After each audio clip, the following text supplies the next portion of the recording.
It's a practice race day and my ZMR has crashed and ended up in this puddle. 5 to 10 minutes before I found it, it still had the battery connected. The question is, can it survive?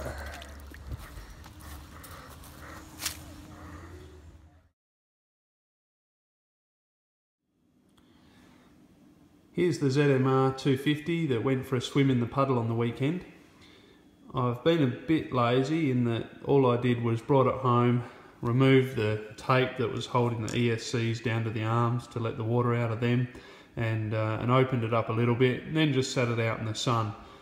I probably could have put it in a bag of rice to help absorb the moisture, but it was a nice warm day, so it sat out in the sun.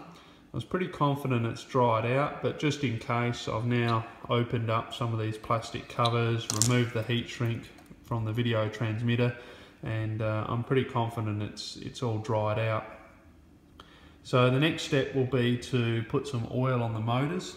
Since they were warm when it fell in the puddle, it's likely that the bearings being warm might have absorbed some moisture, so I'll at least put some oil on those. Apart from that, the rest of the quad looks alright. I can't see any corrosion on anything, so there's a little bit of rust on some of the screws underneath, surface rust, but no corrosion that I can see on any of the electronics. So the ZMR is going back together. I've put new heat shrink around the video transmitter. The receiver plastic case is back on there. I've taped the ESCs back to the arms. Remember, they still had heat shrink around them, so there's no chance of shorting on the carbon fibre.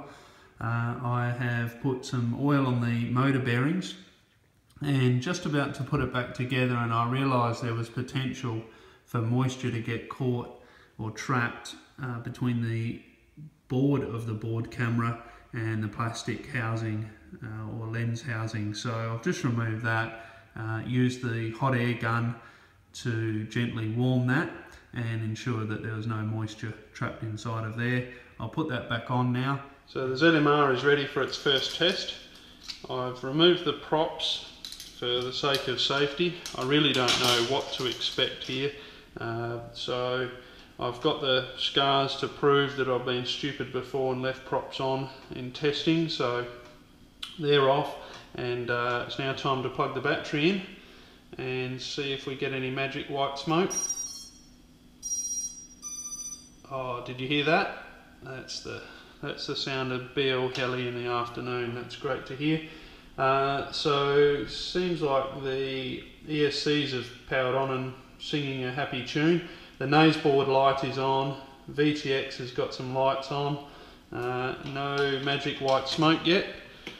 Turn the transmitter on and see if we can get it to arm and the motors to spin. So armed, and there we go. So all the motors are spinning. That's fantastic to see. So it looks like water is no match for a ZMR 250. I'll now grab the FPV gear and test that the VTX and camera are still working, and then take it out in the field and try and fly it. The powertrain tested okay. Now it's time to check the FPV gear, VTX and camera. Got my stuff set up here, so power this on and yep, there you go. Dope. My crew is ill. All we need is 4 good props. Time to go fly. For the flight test, I've returned to the scene of the accident.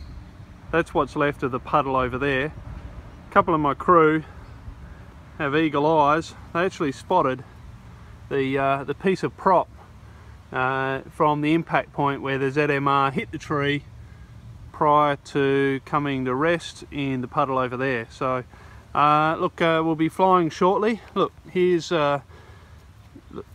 Kiwi. He's just fixing the GoPro session on top. Big shout out to all the New Zealanders. If anybody else is looking for cheap labour, they got funny accents but they do good work, so he'll have that up and ready in a minute. For those that are wondering about the battery that was on there in the accident, well, here it is.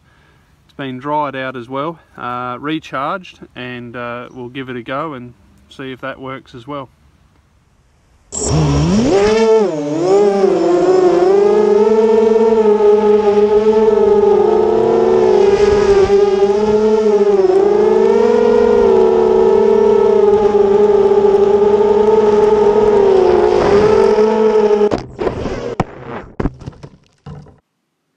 damn.